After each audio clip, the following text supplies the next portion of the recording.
Well, he has been called the manager of the century by Fortune magazine. Now, former GE CEO Jack Welch is a featured speaker here at today's World Business Forum. He'll be speaking in a few hours right there on stage at Radio City Music Hall here. He joins me now for an exclusive interview. Jack, great to see you. Good morning, Betty. How are you? You're looking great. Thanks. Feeling great. Okay. I want to talk first about management because that is exactly what you're going to be discussing on this stage. Anybody who's looking at how to manage a company right now is looking at the example of HP and what happened there with Mark Hurd.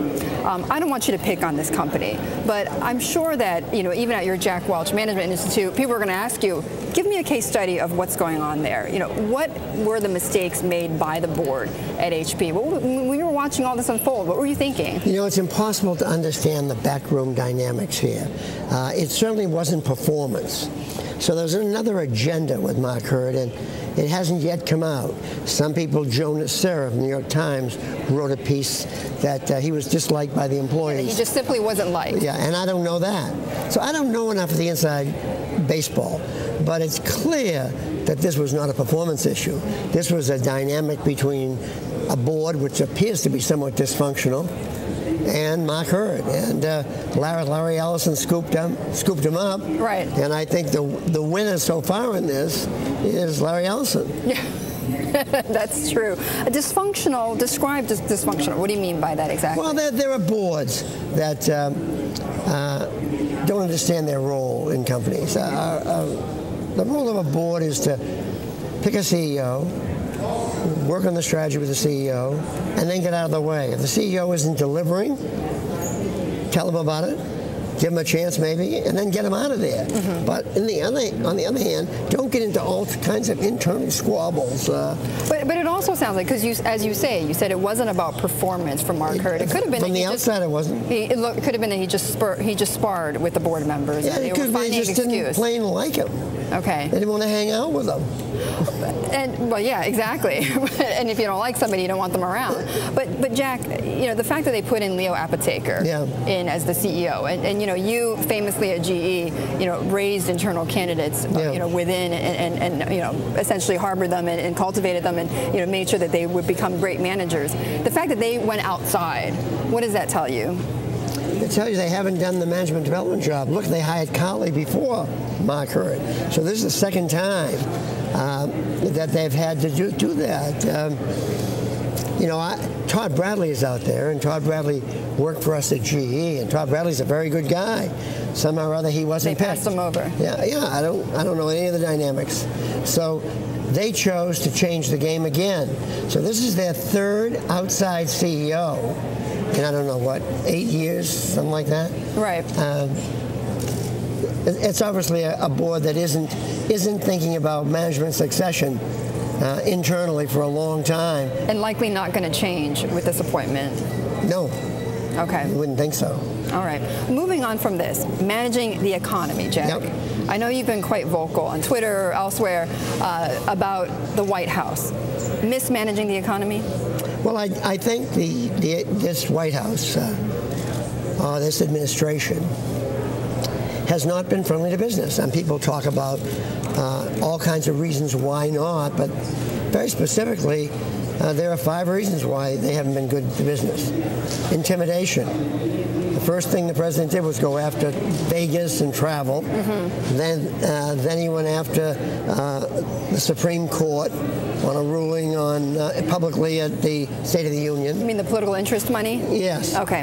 It's okay for unions to do it, but companies do it, not corporations. They're still doing it, though. They're doing it in different ways. Well, they are doing it. Well, it's okay now. Right. It's okay now. The trade issues where they are trying to take the foreign tax credit away and make us less trade competitive. Hasn't signed the Korean trade deal. Mm-hmm. Hasn't signed, and they always talk about wanting to trade. They haven't done anything on that front. They talk about supporting small business with taxes. On the one hand, they pass a bill, $30 billion bill for better loans, and on the other hand, they keep this 1099 provision in, where small businesses have to account for all these little tax chits in buying gas across the country, doing all these things. Right. Terribly dysfunctional. The regulations that they put in the financial reg bill. Right. There are three. Go ahead. You want to talk about something? I can see you losing your breath.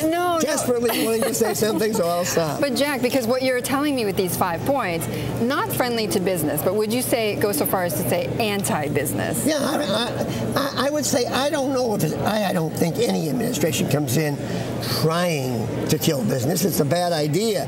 They're not going to last long with that. I think they either inadvertently or through lack of understanding.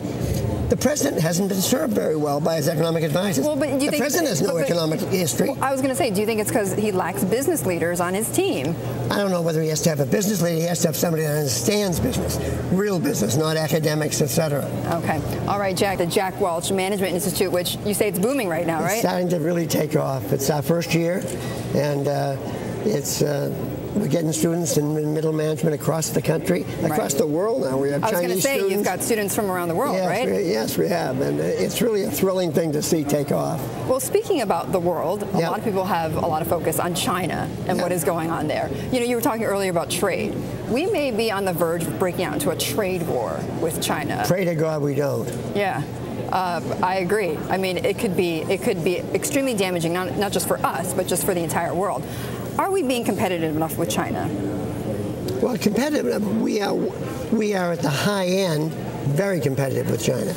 Look, we have a society that's not going to do. If we stop importing T-shirts and shoes, we're not going to be making them. Somebody else in the world is going to be making them. We're not going to make them. So this Smoot-Hawley type behavior where politicians are raising up blockade China. Right. Bringing those low-tech, high-hands jobs back to the U.S. is not going to solve our problem. So you don't buy the argument like Fred Bergston says that if you raise the value of the yuan, you're going to increase by 500,000 the number of jobs here in the United States. You don't buy that argument. You might get some jobs, but more importantly, we've got to innovate. Our job as a leading developed society is to educate well, better than we're doing now, and to drive growth and innovation. More Apples, more Googles, more new technology companies in medicine, in clean energy, and all these things. We have got to think of ourselves as the frontier of that. That means China thinks of themselves as the frontier on various industries, like the green industry, for instance. I mean, they've been making a lot of headway there, but you know why? Because the technology isn't that high there so far. Right. Wind turbines. Right. So it's not leading edge stuff. Right. But all of this, though, what's going on? This whole mess with the Chinese yuan. American companies are saying they're finding it more hostile in China. What do you think of that? Look, if you don't have a new product, if you don't have something new to bring to China, they don't need you. So the idea you can go to China with a Me Too product, you can't go anywhere with a Me Too product. That you might have done 30, 40 years ago. Yeah. Yes, not really. We never were accepted in China unless we had something they needed. Okay. That's the part of the game.